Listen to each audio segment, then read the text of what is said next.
Hello everyone, Voidmaster here. Welcome to a new series I'm starting where I'll be showing off all of my Lego Ninjago sets. And yeah, for the first episode, I will show you all of my Ninjago dragons. And yeah, without further ado, let's get into it. For the first and smallest dragon on the list, we have Young Dragon Ryu. This set is about 120 pieces and was somewhere between $17 and $19 Canadian when I bought it. And for a $20 set, it's pretty good value. So as you can see, the dragons, although small, has very good articulation. The head can move, the wings can flap, the legs have full rotational capacity, same with the feet. And finally, the tail is on two different ball joints, and these side things can move. So this dragon, I think, was very much worth the price, especially since it came with Aaron and Sora, which at that point were I had Sora, but I needed Aaron. And yeah, overall, a very good small dragon. The only thing that arguably doesn't have good posability about this dragon is the head, which doesn't have a jaw. But apart from that, I think it's a really good small build.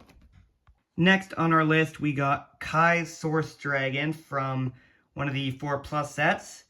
This set was, well, the set was 130 pieces, the dragon's a lot less, and it ranged for a pretty steep price of $50. Despite this, I'm actually not too disappointed with the build. Sure, it's a pretty small dragon for $50, but overall, it's not a terrible build. There's these cool transparent wings that have, again, full capacity. The mouth is on a ball joint, and unlike Young Dragon Ryu, does have a mouth. Now, the biggest issue is leg movement, which despite having these giant legs, they can only move like this. They don't have much rotation. And the tail is even more stiff, only having very fixed capacity. This dragon is almost more similar in articulation to one of the Jurassic World dinosaurs. And I don't know if it was worth $50. I mostly just got it for the Wildfire figure.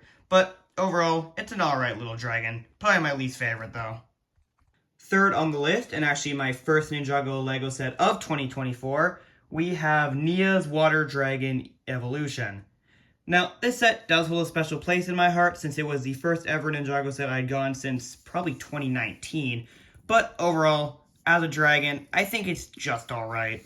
Now, don't get me wrong, for $24, it's a really good posable dragon. Its mouth can move, its head can move, kind of. Its legs can move, it has movable feet, same with the back legs, and it has a good tail.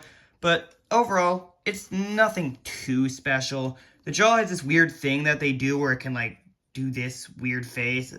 I don't know why they do this instead of just the normal, like, jaws that the Source Dragon Emotion, not Source Dragon Emotion, the Kai Source Dragon battle has, and instead goes for these for a lot of the new dragons. I guess it's for better posability, but really it looks kind of derpy.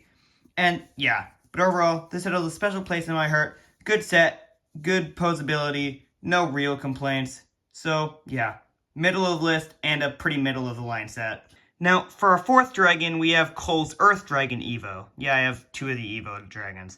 This one actually was a lot more expensive. I don't think I said the price for the Nia Dragon. It was $24 and 200 pieces. This one was $285, but was a much larger $44. Probably because I got it at a lot later date, so Evo was kind of going out of stock.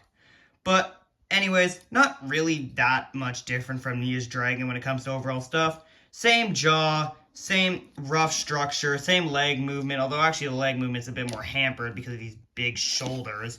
The back legs are actually not ball joints this time around and are instead these little hinges. And the tail moves kind of freely. Overall, this dragon's posability is actually not great. In fact, the only thing that's better than this from the Nia Dragon is the fact that it has these wings. Overall, it's a pretty cool dragon, but not one I would really recommend. And finally, the largest dragon, and definitely the standard of the collection, Hiwei's Transforming Lava Dragon.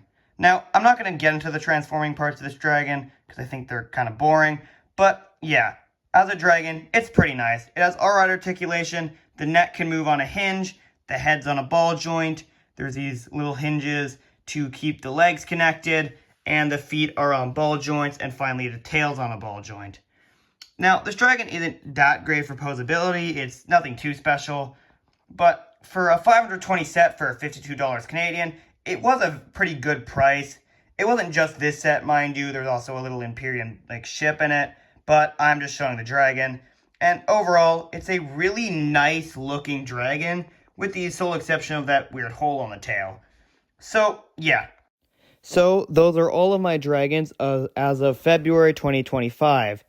If I had to make a ranking from least to best, I would probably put Kai's Source Dragon Battle in last, followed by Cole's Earth Dragon Evo, then Nia's Water Dragon Evo, then Young Dragon Ryu, and finally Heatwave's Lava Dragon in first place. But overall, I do like all of these dragons, I do like most Ninjago LEGO sets, and I think they're all pretty cool sets and good additions to my collection. So, yeah, without anything else to say, I'll see you guys later. I hope you have a good day and a great year. And, yeah, see ya!